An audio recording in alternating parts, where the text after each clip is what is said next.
Γεια, Ευτύχης εδώ! Ένα νέο Happy Traveler ξεκινάει και το ταξίδι μας στην Ουαλία συνεχίζεται. Αυτό είναι το δεύτερο μέρος σε αυτή την τόσο όμορφη χώρα του Ηνωμένου Βασιλείου. Στο πρώτο μέρος περάσαμε το ποταμό Σεβέρν και από Αγγλία μπήκαμε Ουαλία. Οδηγήσαμε στην νότια πλευρά της χώρας και πρώτη μας στάση ήταν το Κάρντιφ.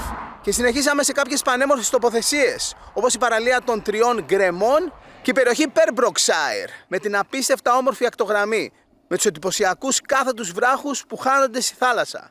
Τώρα από το Pembrokeshire στα νοτιοδυτικά της χώρας φεύγουμε και πάμε βόρεια. Πάμε να εξερευνήσουμε τη Βόρεια Ουαλία.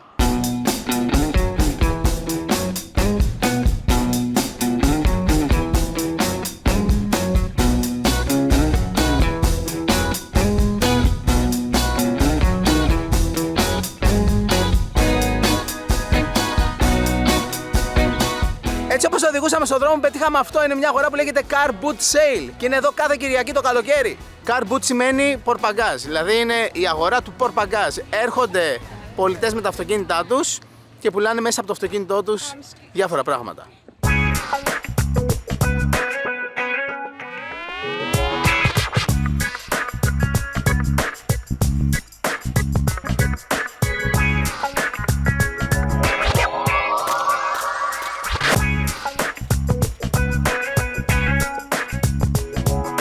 Αγοράσαμε και κάτι να θυμόμαστε αυτή την ιδιαίτερη αγορά και συνεχίζουμε.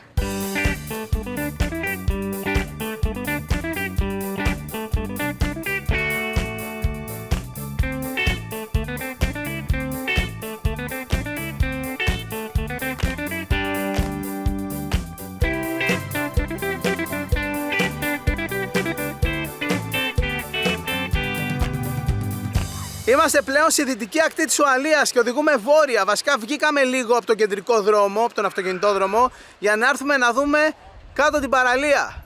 Αυτή η συγκεκριμένη παραλία λέγεται Τρεσάιθ και εκτός από την όμορφη αμμουδιά έχει υπέροχους βραχώδεις σχηματισμούς δεξιά-αριστερά. Από τη δεξιά πλευρά, από πίσω από το βράχο, υπάρχει ένας εντυπωσιακός καταράκτης. Δεν φαίνεται να έχει πολύ νερό όμως αυτή την εποχή. Εδώ είναι το σημείο που φτάνει η θάλασσα όταν η παλήρια είναι πάνω. Τώρα δεν είναι πολύ μέσα το νερό και έτσι οι συνθήκες είναι ιδανικές για μπάνιο. Καιρός είναι υπέροχος, δεν έχει καθόλου σχεδόν κύμα, παρότι είμαστε στα ανοιχτή θάλασσα. Αυτός είναι ο καλύτερος καιρός που θα μπορούσε να έχει εδώ και το νερό για τα δικά μου γούστα είναι παγωμένο. Παρ' όλα αυτά θα πω ότι είναι πρώτη φορά σε αυτό το ταξίδι που βλέπω θάλασσα και παραλία που θα μπορούσα να μπω. Είναι πολύ ωραία σαν φάση. Βουτάς? Βουτούσα, αλλά έχει λίγο κρύο,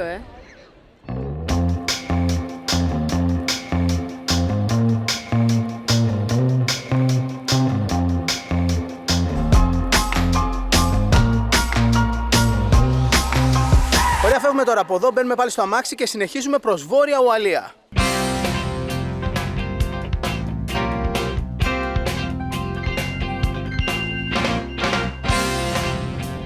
Σε τέτοια τοπία χαίρεσαι να οδηγείς.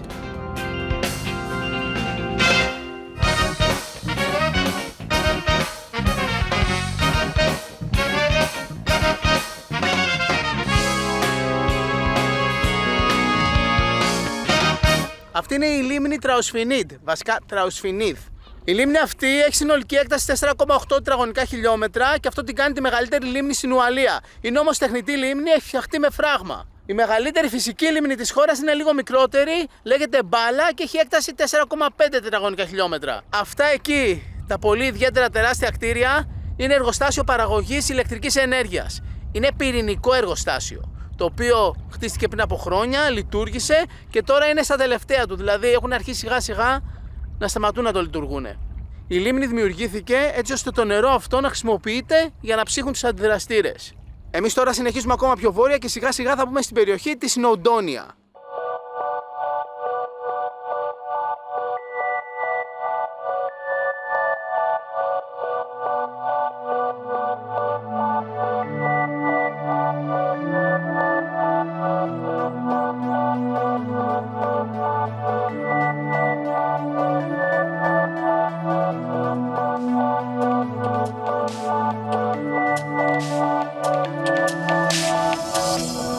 Αυτή η όμορφη μικρή πόλη με το ρολόι που μόλις περάσαμε λέγεται Μακίνλεθ. Και πλέον το σκηνικό στο οποίο οδηγούμε είναι πολύ διαφορετικό. Έχει πιο πυκνά δάση και περισσότερους λόφους και βουνά. Όσο πηγαίνουμε προς τα βόρεια θα βλέπουμε περισσότερα βουνά και το τοπίο θα γίνεται πιο όρεινο.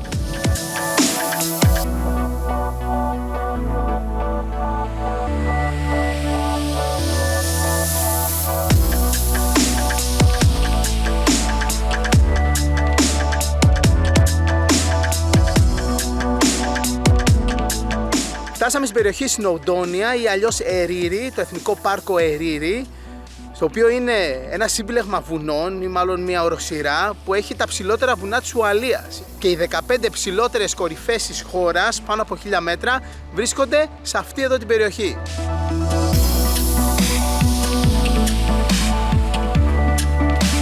Αυτό θα είναι το δωματιό μας εδώ πέρα. Φύγαμε με τη μία βόλτα στα βουνά.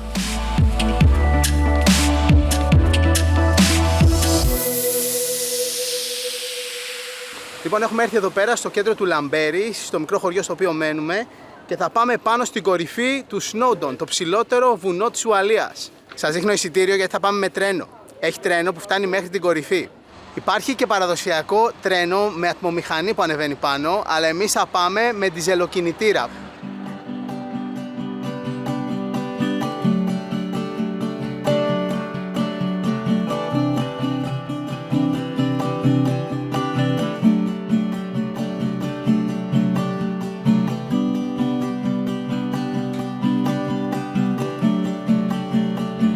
Φύγαμε, θα μας πάρει 1 ώρα για να φτάσουμε στην κορυφή.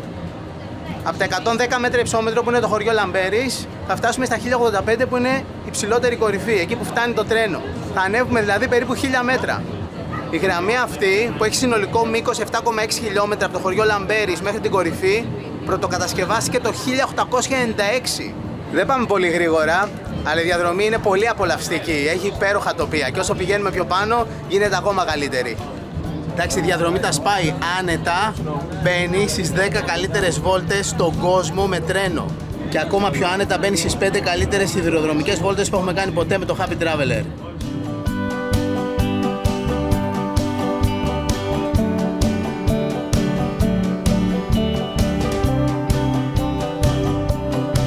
Είμαστε στα 779 μέτρα, μας έμειναν σχεδόν άλλα 300. Κατεβαίνει ένα άλλο τρένο τώρα από την κορυφή και εδώ είναι το σημείο που υπάρχει διπλή γραμμή και έτσι το περιμένουμε για να περάσει.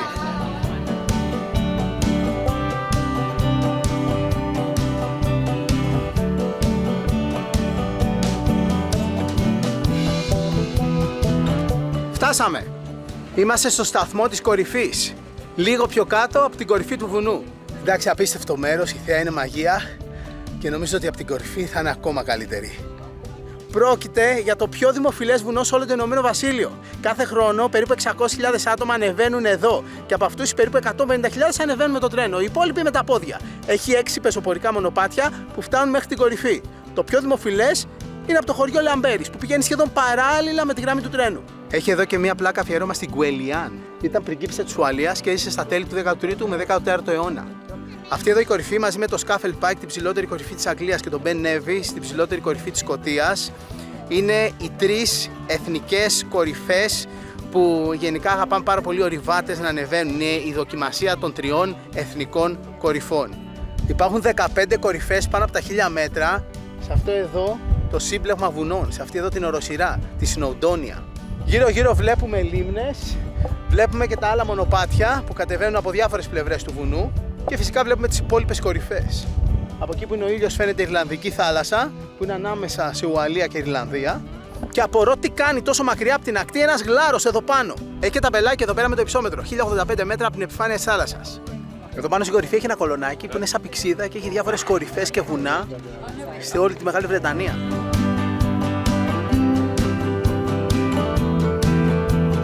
Έτσι όπως είμαστε αραχτοί εδώ, να φάμε κάτι. Έχουμε 2 επιλογές, κερασόπιτα ή μπάρα βρώμης. Και τα 2 βιολάντα εννοείται. Θα πάω με την κερασόπιτα.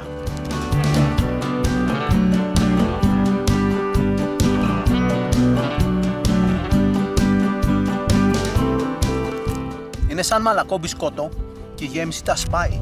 Τέλεια κερασένια γεύση.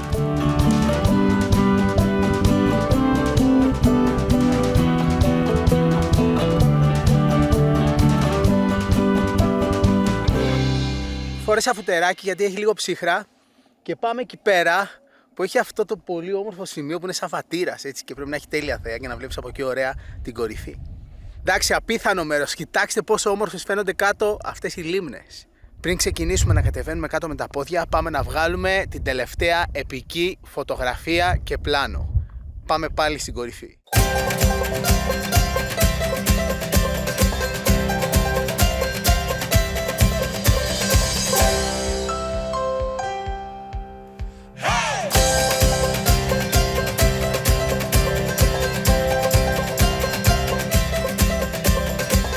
Και κάπου εδώ ήρθε η ώρα να αποχαιρετήσουμε αυτό το επικό σημείο. Χαιρόμαστε πάρα πολύ που ανεβήκαμε μέχρι εδώ και που φέραμε μαζί μας όλους εσάς.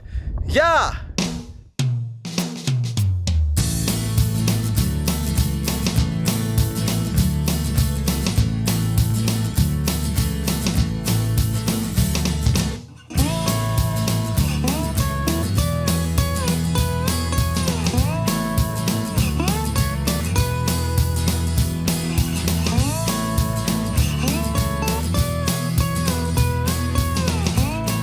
Τι απίθανα τοπία είναι αυτά! Εδώ είμαστε στη λεγόμενη Rocky Valley, την πετρώδη κοιλάδα, στα 680 μέτρα υψόμετρο.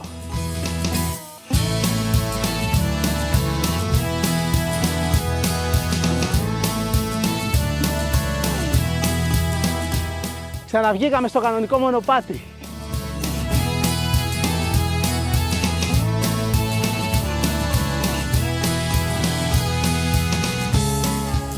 Λίγο έμεινε. Σε λίγο φτάνουμε.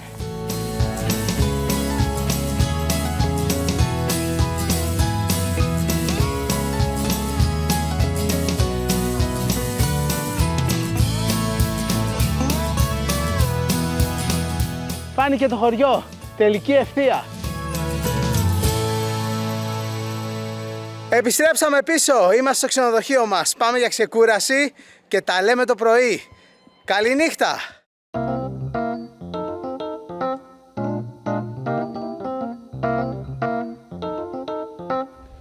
Το ξενοδοχείο μας βρίσκεται στην άκρη του χωριού Λαμπέρις. Εδώ από πίσω είναι η λίμνη, η οποία χωρίζεται στα δύο, ανάμεσα έχει φράγμα με υδροηλεκτρικό εργοστάσιο. Στις όχθες της λίμνης βρίσκεται και το κάστρο Ντολμπαντάρν με έναν εντυπωσιακό πύργο χτισμένο τον 13ο αιώνα.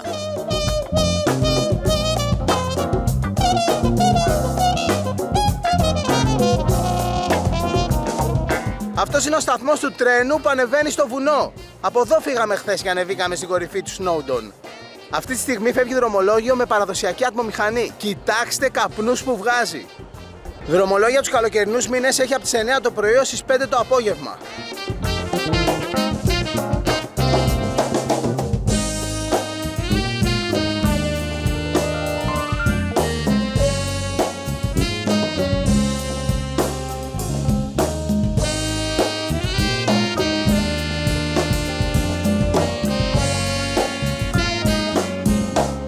Ήρθαμε σε αυτό το πανέμορφο σημείο δίπλα στη λίμνη. Η λίμνη που βρίσκεται δίπλα στο χωριό Λαμπέρις λέγεται Παντάρν. Και ακριβώς από πάνω είναι η λίμνη Πέρις. Δύο λίμνες, οι οποίες είναι φυσικές λίμνες, γεμίζουν από τους πάγους που λιώνουν την άνοιξη. Η λίμνη αυτή είναι μακρόστενη και έχει συνολικό μήκος περίπου 3,2 χιλιόμετρα.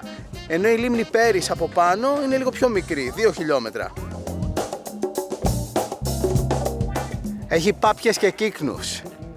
Το χωριό Λαμπέρις έχει περίπου 2.000 μόνιμους κατοίκους, αλλά είναι ένα από τα πιο τουριστικά σημεία στην ευρύτερη περιοχή Σνοντόνια. Ο περισσότερος κόσμος έρχεται και μένει εδώ για να ανέβει πάνω στην κορυφή του βουνού. Αλλά επίσης, αν έρθεις να μείνεις εδώ, έχει και άλλα πράγματα να κάνεις, όπως δραστηριότητες στη λίμνη και εξερεύνηση της γύρω περιοχής. Η περιοχή εδώ φημίζεται για την παραγωγή υδροηλεκτρικής ενέργειας. Υπάρχει εργοστάσιο παραγωγής ενέργειας χρησιμοποιώντας τη δύναμη του νερού, εδώ πέρα έξω από το χωριό. Και εδώ σαν μνημείο ένας μηχανισμός που χρησιμοποιούνταν παλαιότερα στην παραγωγή υδροηλεκτρικής ενέργειας. Τα ονόματα των δύο λιμνών, Παντάρν και Περίς, αναφέρονται σε δύο Άγιους εδώ της Ουαλίας. Και η μεγάλη όμορφη εκκλησία του χωριού που βρίσκεται εδώ από πίσω λέγεται Παντάρν, ο Άγιος Παντάρν. Και τώρα θα πάμε βόλτα γύρω από τη λίμνη με τρένο, με ένα παλιό παραδοσιακό τρένο. Λοιπόν, αυτό το τρένο είναι 100 χρόνων και δουλεύει με ατμομηχανή. Πάμε βόλτα. Φεύγουμε! Φύγαμε.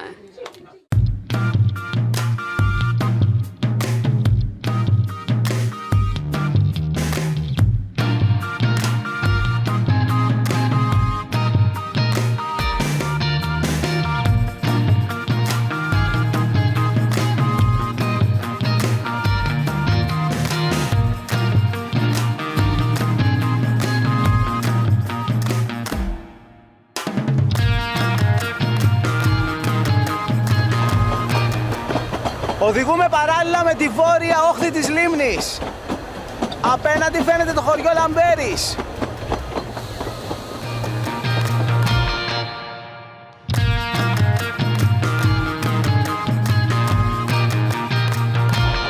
Το συνολικό μήκος της γραμμής είναι περίπου 3 χιλιόμετρα.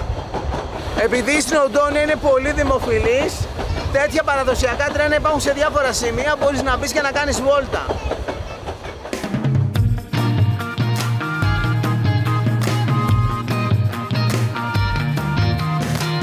5 λεπτάκια θα σταματήσουμε εδώ και από την άλλη μεριά έχει ωραία τραπεζάκια πικνίκ.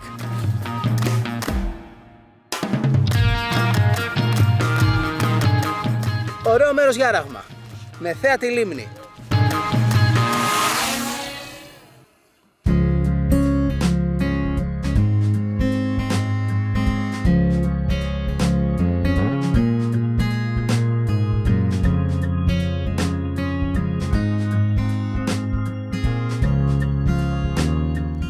Ωραία, κάναμε τα πλάνα μας, ας φάμε και ένα μαρέτι.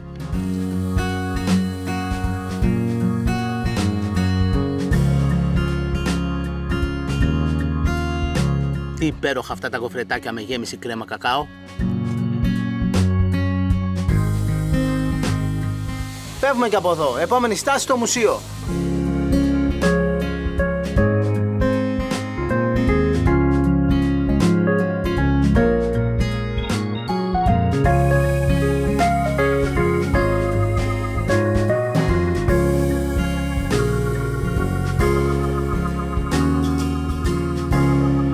Σε αυτή εδώ τη στάση του τρένου υπάρχει αυτό το μεγάλο μουσείο. Είναι το National Slate Museum. Slate είναι ο σχιστόλιθος. Είναι το Εθνικό Μουσείο Σχιστόλιθου. Εδώ στην περιοχή από πάνω έχει παλιά λατομεία, τα οποία στην ακμή τους είχαν μέχρι και 3.500 εργάτες. Τα λατομεία δεν λειτουργούν πια, αλλά το αποτύπωμά τους υπάρχει πάνω στο βουνό. Μπορείς πολύ καθαρά να δεις το σημείο από όπου κόβανε και βγάζαν τα πετρώματα.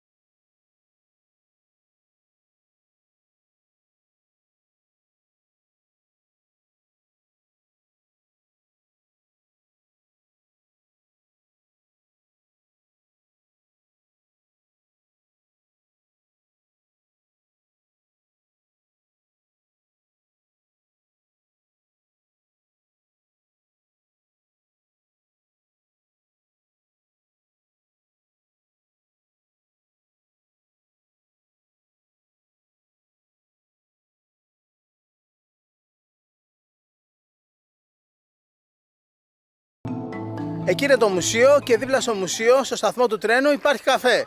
Πάμε να φάμε. Στην Ουαλία είναι πολύ παραδοσιακές οι πίτες και αυτές είναι οι δύο πιο κλασικές που θα φας εδώ. Αυτή είναι μοσχαρίσια πίτα, δηλαδή έχει μέσα μπριζόλα, steak pie και έχει επίσης και mint, μέντα. Και εδώ είναι μια ακόμα πιο παραδοσιακή κρεατόπιτα που φτιάχνουν εδώ πέρα και είναι με αρνί, ουαλική πίτα με αρνί. Για να δοκιμάσουμε πρώτα την κρεατόπιτα με το μοσχάρι. Είναι πολύ νόστιμη, λες και τρως φαγητό, λες και είναι μαγειρεμένο μέσα, έχει και καρότο και πατάτα, κοιτάξτε εδώ. Πεντανόστιμη. Και για να δούμε αυτή. Εντάξει, αυτή είναι πεντανόστιμη και έχει πάρα πολύ γέμιση, κοιτάξτε τι γίνεται εδώ. Και στην Αγγλία θα φας τέτοιες πίτες, αλλά λένε ότι εδώ στην Ουαλία είναι καλύτερες, πολύ καλύτερες.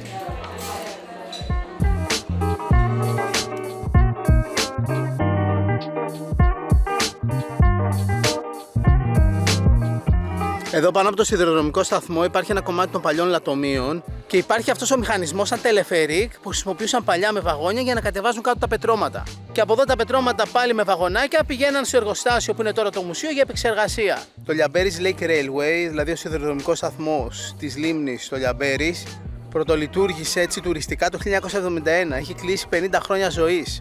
Και οι μηχανές που έχουν είναι μοντέλα του 1922, αλλά ξαναφτιάχτηκαν το 1971 όταν άνοιξε για το κοινό για βόλτες αυτός ο σιδηρόδρομο. Εδώ έχουμε κάτι σαν μια τεράστια χύτρα ταχύτητας. Βράζει το νερό και βγαίνει ο ατμός. Και αυτός ο ατμός κινεί τη μηχανή. Εδώ καίγεται το καύσιμο για να μπορεί να συσταθεί το νερό και να δημιουργηθεί ο ατμός. Και το καύσιμο που καίει είναι κάρβουνο, ουαλικό κάρβουνο. Να, εκεί το έχουν το καύσιμο, το κάρβουνο.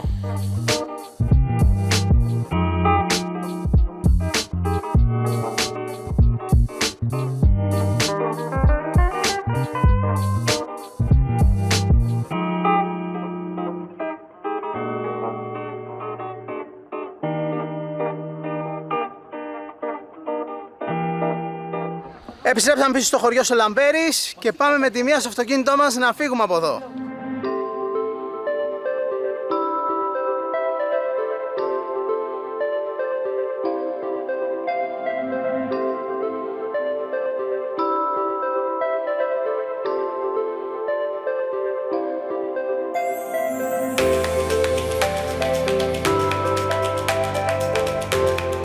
Από Λαμπέρις φύγαμε προς τα ανατολικά και αυτή είναι μία από τις πιο όμορφες διαδρομές σε όλη την Ουαλία. Περνάμε ανάμεσα από τα ψηλότερα βουνά. Η κορυφή Snowdon είναι εκεί πάνω. Και εδώ ακριβώς από δίπλα έχει και ποταμάκι. Πάμε να συνεχίσουμε να οδηγήσουμε και σε λίγο θα περάσουμε από το Pen E Pass. Ένα από τα πιο διάσημα περάσματα σε αυτή εδώ τη διαδρομή.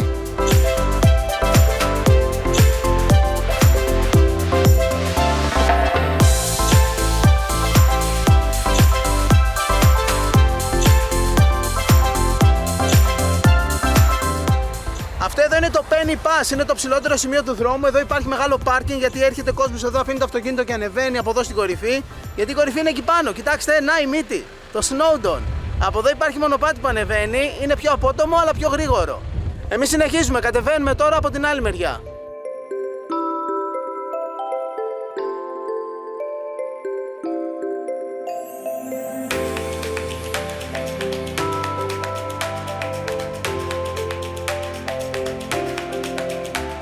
Όπως είναι πολύ δημοφιλές για τους ταξιδιώτες να ανεβαίνουν εδώ πέρα στις κορυφές των βουνών, έτσι είναι επίσης το να μπαίνουν μέσα στη γη. Ήρθαμε επίσκεψη σε παλιό μεταλλείο χαλκού. Είναι ένα παλιό μεταλλείο βικτωριανής εποχής, στο οποίο μπορούμε να μπούμε μέσα στη γη και να δούμε τις παλιές σύραγγες των μεταλλείων. Εδώ είναι το Λαμπέρις, είμαστε εδώ. Πάμε!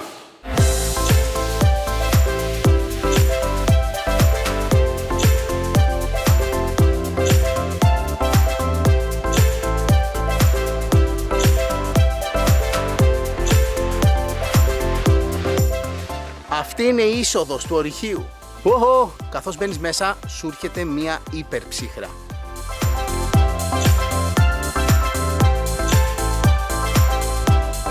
Όταν ξεκίνησε η μεταλλευτική δραστηριότητα εδώ πέρα, δεν χρειάζονταν να σκάψουν καθόλου. Υπήρχαν κοιτάσματα έξω στην επιφάνεια της γης. Απλώς σκάβαν και τα παίρναν. Αργότερα όμως έπρεπε να μπουν πιο βαθιά μέσα στο έδαφος. Γι' αυτό και άνοιξαν αυτές οι σύραγγες. Έχει υγρασία! Στάζει παντού. Κοιτάξτε νερό.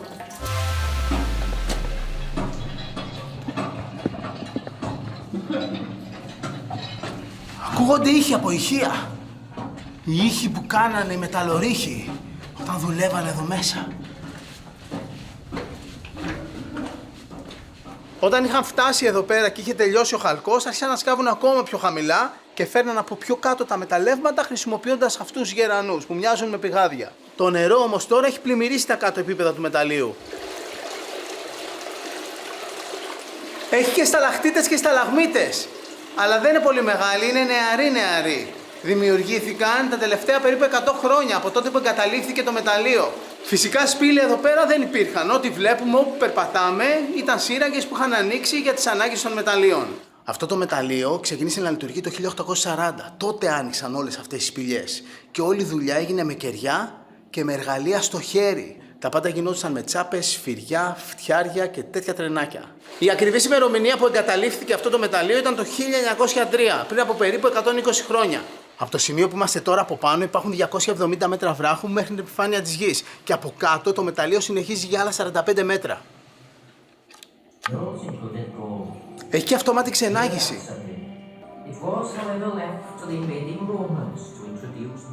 Και άλλοι σταλακτίτες και σταλαγμίτες. Κοιτάξτε τι μπορεί να κάνει η φύση σε 100 μόνο χρόνια. Ο λόγος που έχουν αναπτυχθεί τόσο γρήγορα είναι η μεγάλη υγρασία που έχει εδώ πέρα και η συνεχής ροή νερού. Μπήκαμε από σχετικά χαμηλά στο μεταλλείο και θα αρχίσουμε να ανεβαίνουμε σκάλες και θα βγούμε από πιο ψηλά.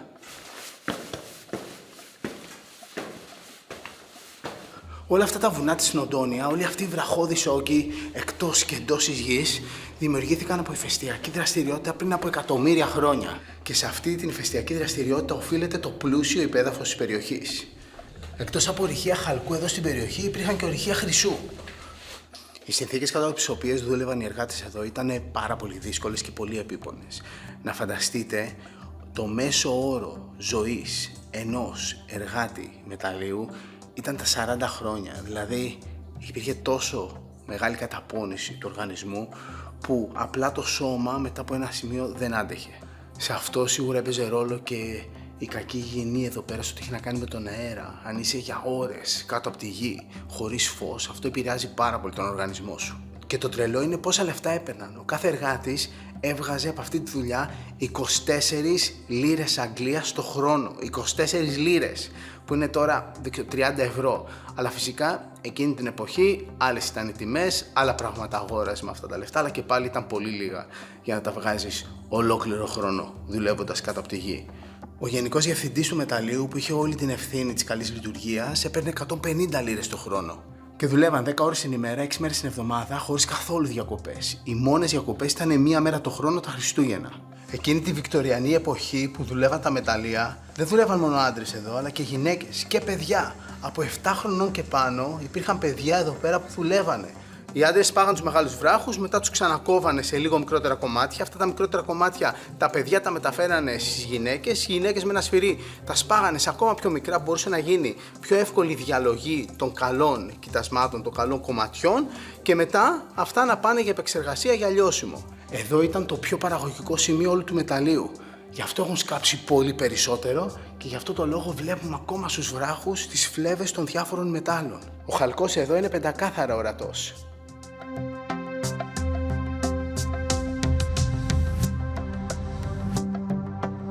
Αυτά τα πατώματα είναι τεχνητά, τα φτιάχνανε με ξύλα για να μπορούν από πάνω να βάλουν ράγες, να μπαίνουν μέσα τα τρενάκια να βγάζουν το χαλκό.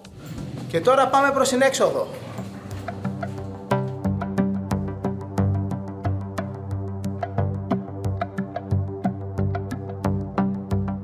Αυτό ήτανε, φεύγουμε από το μεταλλείο, φεύγουμε και από την περιοχή της Συνοντόνια και πηγαίνουμε τώρα προς τα ανατολικά. Βασικά θα πάμε βόρειο-ανατολικά.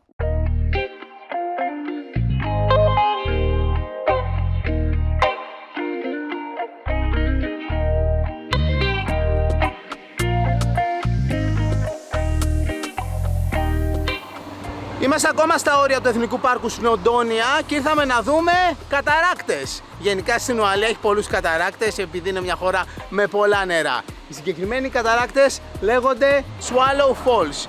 Έχει αυτόματη είσοδο με κέρματα, βάζεις 2 λίρες για να μπεις. Μπήκαμε. Έχει σκαλιά που μας κατεβάζουν στο σημείο από όπου θα δούμε τον καταράκτη.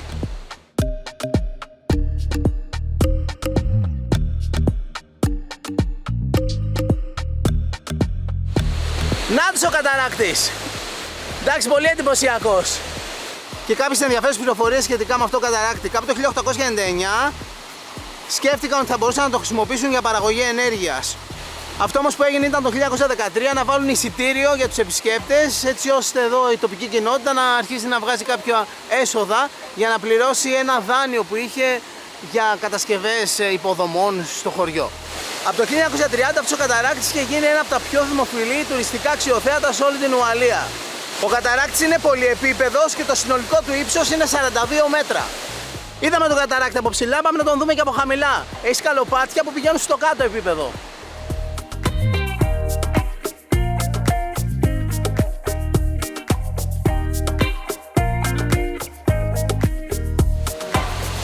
Εντάξει, εδώ είναι το πιο εντυπωσιακό σημείο. Φαίνεται όλος ο καταράκτης. Και το πιο πάνω κομμάτι που βλέπαμε από εκεί. Και εδώ το σημείο με τη μεγαλύτερη ροή. Εδώ το νερό κάνει ένα κύκλο γύρω από μας και συνεχίζει προς τα κάτω. Είναι σαν να είμαστε σε ένα νησί.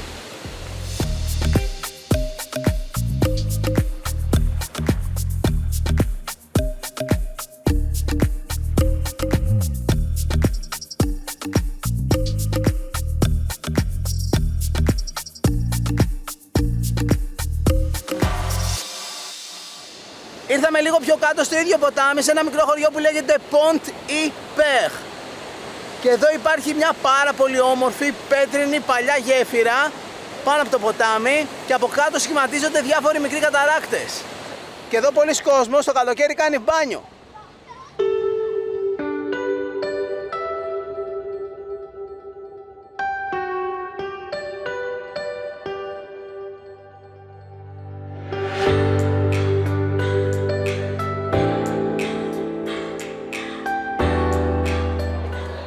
Κάτσαμε για φαγητό σε ένα πάρα πολύ όμορφο μέρος, εδώ λίγο πιο κάτω από τη γέφυρα δίπλα στο ποτάμι, και παραγγείλαμε ένα μπέργκερ πολύ ορειβατικό που λέγεται οι τρεις κορυφές και αναφέρεται στις τρεις ψηλότερες κορυφές Αγγλίας, Ουαλίας και Σκωτίας. Να, γιατί το μπέργκερ λέγεται τρεις κορυφές, επειδή έχει τρία μπιφτέκια, τρεις μπιφτεκάρες για την ακρίβεια. Εντάξει, είναι πολύ εντυπωσιακό, αλλά ναι, τώρα είμαι σίγουρος ότι για να το φας πρέπει να το χωρίσεις.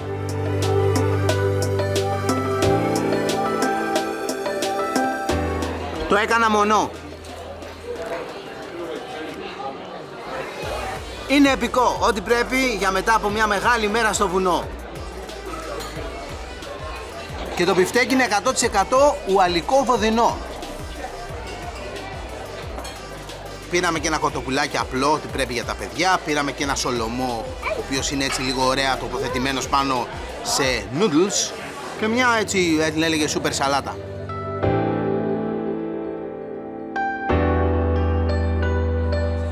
Ωραία, φάγαμε, φεύγουμε τώρα και πηγαίνουμε να οδηγήσουμε προς τα ανατολικά.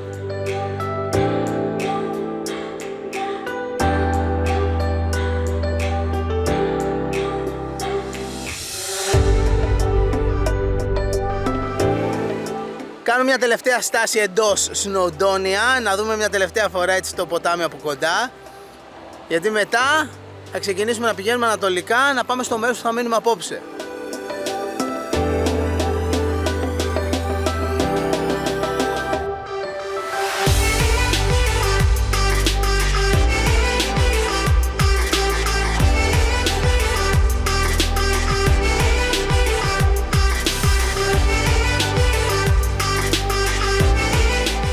Φτάσαμε!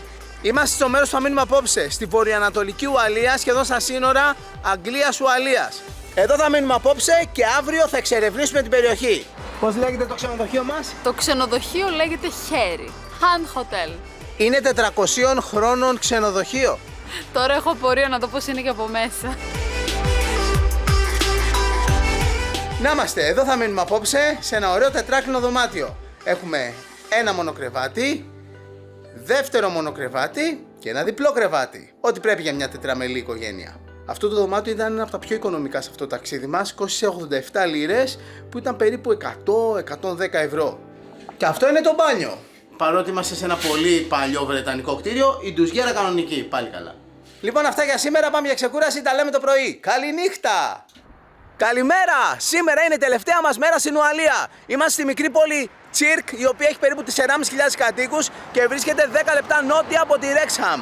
Εδώ δίπλα είναι και τα σύνορα Ουαλίας-Αγγλίας. Υπάρχει το ποτάμι Σερίγκ, που είναι το φυσικό σύνορο ανάμεσα στις δύο χώρες. Εδώ είναι το ξενοδοχείο που μείναμε, η κεντρική εκκλησία της πόλης, και εμείς πάμε να δούμε 2-3 πολύ ιδιαίτερα αξιοθέατα που έχει αυτή η περιοχή. Η γέφυρα υδραγωγείο του Τσέρκ. Πάμε να το δούμε από κοντά. Ήρθαμε να περπατήσουμε δίπλα στο ποτάμι, για την ακρίβεια δίπλα στο κανάλι, και να φτάσουμε σε αυτό το εμβληματικό υδραγωγείο. Αυτές εδώ τις βάρκες μπορείς να τις νοικιάσεις, αλλά όχι για μια βολτούλα έτσι στο ποτάμι μία ώρα. Τις νοικιάζεις για μέρες, είναι σαν τροχόσπιτα, μπαίνεις μέσα και μένεις. Να και μια πάπιο οικογένεια. Αυτό εδώ είναι το κανάλι Λαγκόλεν και σε αυτό το σημείο εδώ περνάει πάνω από το ποταμό Σεϊριόγκ. Αυτό το υδραγωγείο μεταφέρει το κανάλι πάνω από το ποτάμι. Και με αυτόν τον τρόπο οι βάρκες από εδώ μπορούν να διασχίσουν το ποτάμι και να πάνε από την άλλη μεριά. Αυτή η εντυπωσιακή κατασκευή πάνω από το ποτάμι Σεϊρίγκ είναι και ακριβώς ανάμεσα σε Ουαλία και Αγγλία. Να, εκεί πέρα στην ταμπέλα γράφει Welcome to England, ενώ από την άλλη Welcome to Wales. Από εδώ έχουμε το Aqueduct και από εκεί έχουμε το Viaduct. Από εδώ περνάει το νερό, από εκεί περνάει ο δρόμος. Όσον αφορά αυτή τη γέφυρα με το νερό, το Aqueduct, το ύψος της είναι 21 μέτρα, ενώ το μήκος της 220 μέτρα. Η γέφυρα αυτή περνάει πάνω από την κοιλάδα Σεϊρίογκ, που έχει πάρει το όνομά της από το ομώνυμο ποτάμι. που βρίσκεται εκεί στη δεξιά πλευρά, όπως κοιτάμε προς τα κάτω. Από εκείνη την πλευρά της Αγγλίας. Από εκεί είπαμε Αγγλία, από εκεί προς τα βόρεια Ουαλία. Η γέφυρα αυτή σχεδιάστηκε από τον μηχανικό Thomas Telford και οι εργασίες κατασκευής ξεκίνησαν στις 17 Ιουνίου του 1796. Ολοκληρώθηκαν δε 5 χρόνια μετά, το 1801. Είναι 220 χρόνων γέφυρα. Η γέφυρα για τα τρένα που φτιάχτηκε πιο μετά είναι πολύ μεγαλύτερη, φτάνει μέχρι εδώ. Έχει 249 μέτρα μήκος και το ύψος της είναι 9 μέτρα παραπάνω από τη γέφυρα του νερού. Και να περνάει βάρκα, έρχεται από την Ουαλία, πάει Αγγλία. Γι' αυτό είναι στενές αυτές οι βάρκες. Πρέπει να έχουν συγκεκριμένο φάρδος για να χωράνε να περάσουν από αυτά τα κανάλια. Hello. You traveling a lot? Oh yeah, a long way from like Cheshire up to the Llangollen. Okay. Yeah, yeah. It's a beautiful Nice. day. See ya. Bye bye.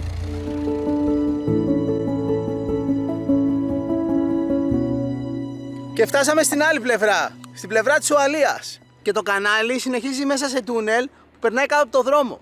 Μπορούμε να περπατήσουμε μέσα στο τούνελ, έχει μονοπατάκι. Τι έχει η Ηλέκτρα στο τούνελ? Νυχτερίδες υπέροχες.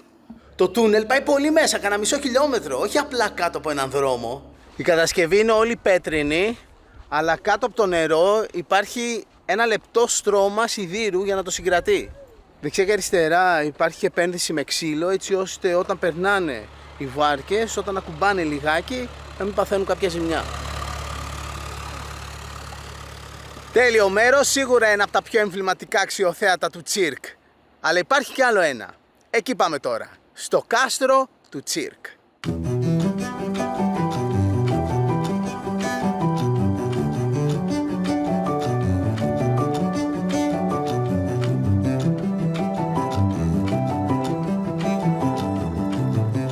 Είμαστε στην περιοχή του κάστρου του Τσίρκ και αυτή είναι μία από τις κεντρικές πύλες που μπαίνανε μέσα στον προαύλιο χώρο του.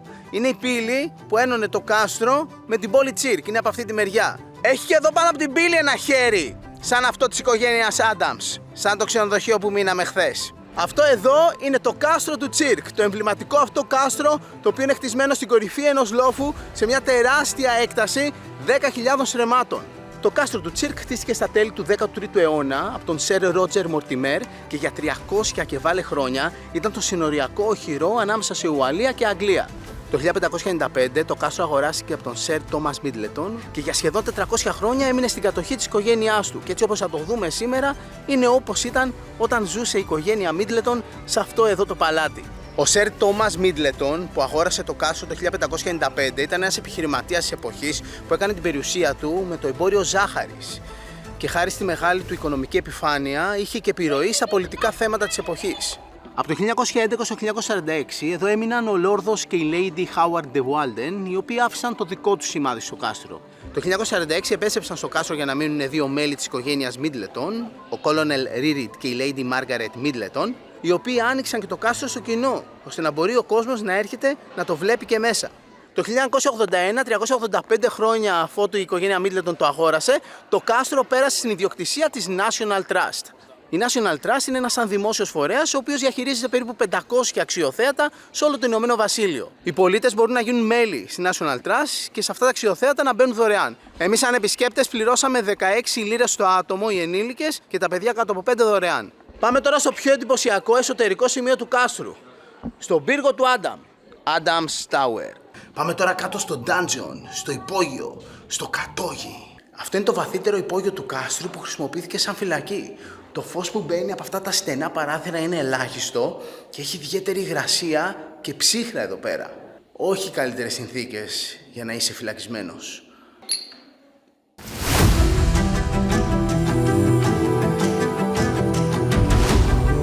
Έχει και πολλά μεσαιωνικά αντικείμενα όπως όπλα και πανοπλίες. Πάμε και πάνω τώρα στον πύργο.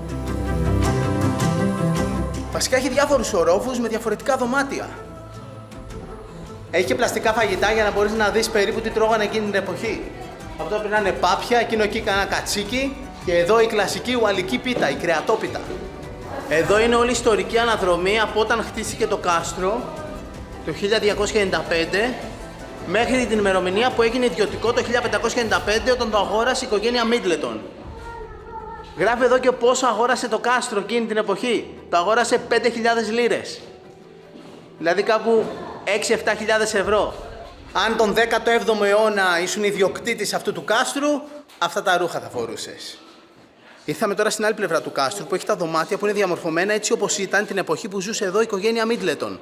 Αν ήθελες να είσαι λόρδος εδώ στην Αγγλία εκείνη την εποχή, μπορούσες να αγοράσεις για 1.000 λίρες, δηλαδή περίπου 3 εκατομμύρια σημερινά λεφτά, τον τίτλο από τον βασιλιά. Έτσι η οικογένεια Μίτλετον είχε αγοράσει αυτόν τον τίτλο και μπορούσε να βάζει το χέρι του βασιλιά Αρθούρου στο σύμβολο της οικογένειας. Εντάξει, τον εσωτερικό χώρο τον έχουν πανέμορφο. Βασικά έρχεσαι εδώ και κάνεις ταξίδι στον χρόνο. Νιώθεις πως ήταν η ζωή εκείνη την εποχή. Όχι φυσικά για τους καθημερινούς ανθρώπους, για μια πολύ πλούσια οικογένεια. Και αυτό εδώ το κεντρικό καθιστικό. Με μεγάλο τζάκι, πιάνο, καναπέδες, υπέροχους πίνακες. Γενικά η διακόσμηση ήταν για την εποχή ό,τι καλύτερο. Και φυσικά μεγάλα παράθυρα για άπλετο φως. Παλιά βιβλία είναι καταπληκτικά. Δείτε τι κατάσταση ωραία είναι.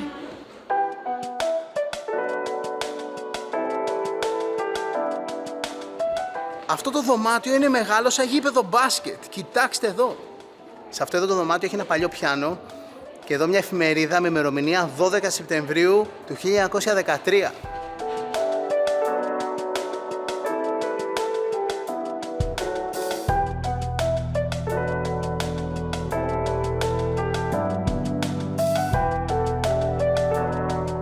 Ήρθαμε από πίσω από το κάστρο για να δούμε και τους πανέμορφους κήπους, οι οποίοι πρωτοφτιάχτηκαν στις αρχές του 17ου αιώνα από τον Σερ Τόμας Μίτλετον τον δεύτερο. Το 1760 ένας απόγονος άλλαξε τελείως τους κήπους για δεύτερη φορά.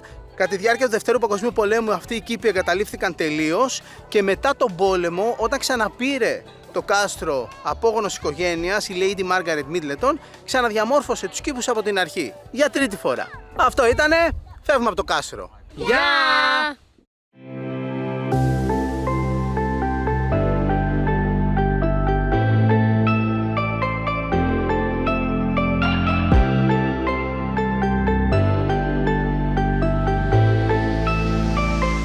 Επιστρέψαμε στο κέντρο του τσίρκ και πάμε για φαγητό. Ο κόκκινος δράκος δεν είχε ανοίξει. Ήρθαμε σε ένα άλλο μπιστρό λίγο πιο κάτω που λέγεται Castle Bistro, το μπιστρό του κάστρου, και θα φάμε πολύ έτσι υποτικά φαγητά, μεσαιωνικά φαγητά.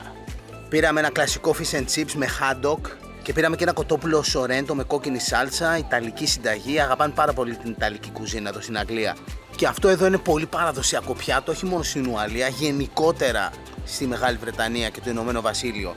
Είναι χοιρινή κοιλιά με πουρέ πατάτας και αυτό εδώ είναι black pudding, η μαύρη πουτίγκα.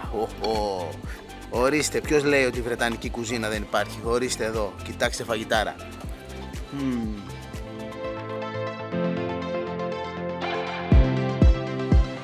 Ωραία, φάγαμε, φεύγουμε τώρα από εδώ. Φεύγουμε από το τσίρκ.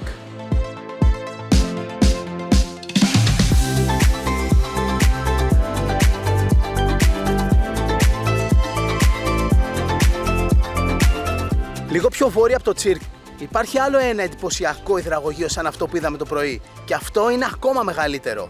Πρόκειται για το Ponsey Silt Aqueduct, το οποίο χτίστηκε πάνω κάτω την ίδια εποχή με το άλλο.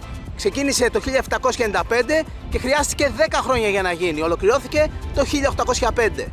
Είναι το ίδιο κανάλι, η ίδια υδάτινη οδός με την άλλη γέφυρα που είδαμε το πρωί. Το κανάλι Llangollen. Ο ποταμός όμως που περνάει κάτω από εδώ είναι ο ποταμός Dee. Το μήκος αυτής της γέφυρας είναι 307 μέτρα, ενώ το φάρδος 3,7. Το βάθος του νερού εδώ είναι 1,6 μέτρα για να μπορούν να περνάνε οι βάρκες και το ύψος από την επιφάνεια του νερού του ποταμού μέχρι εδώ πάνω είναι 38 ολόκληρα μέτρα.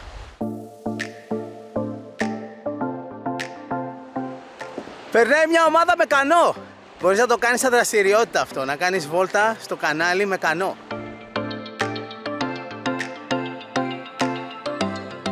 Ωραία, φεύγουμε και από εδώ, πάμε στο επόμενο μέρος που έχει πολύ ενδιαφέρον.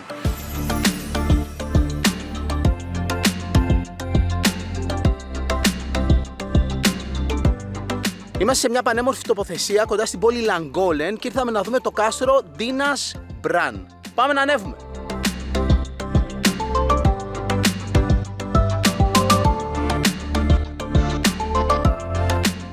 Έτσι, γιατί happy traveler χωρίς πεζοπορία, ειδικά με ταξίδι στην Ουαλία, δεν γίνεται.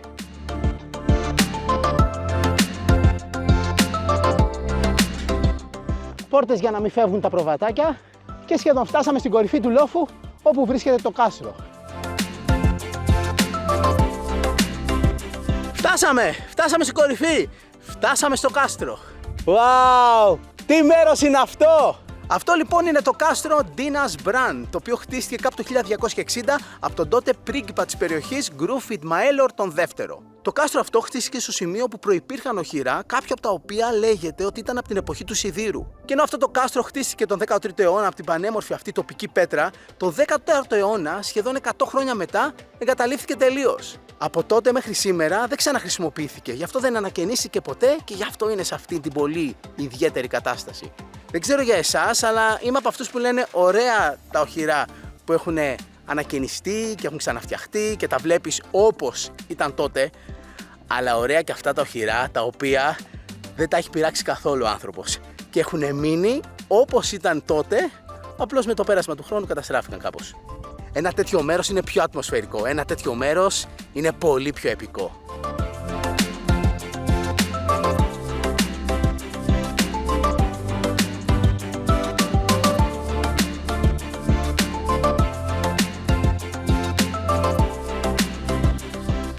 Ανεβήκαμε και στο ψηλότερο σημείο του κάστρου. Από εδώ η θέα είναι πανοραμική, βλέπεις γύρω-γύρω 360 μοίρες.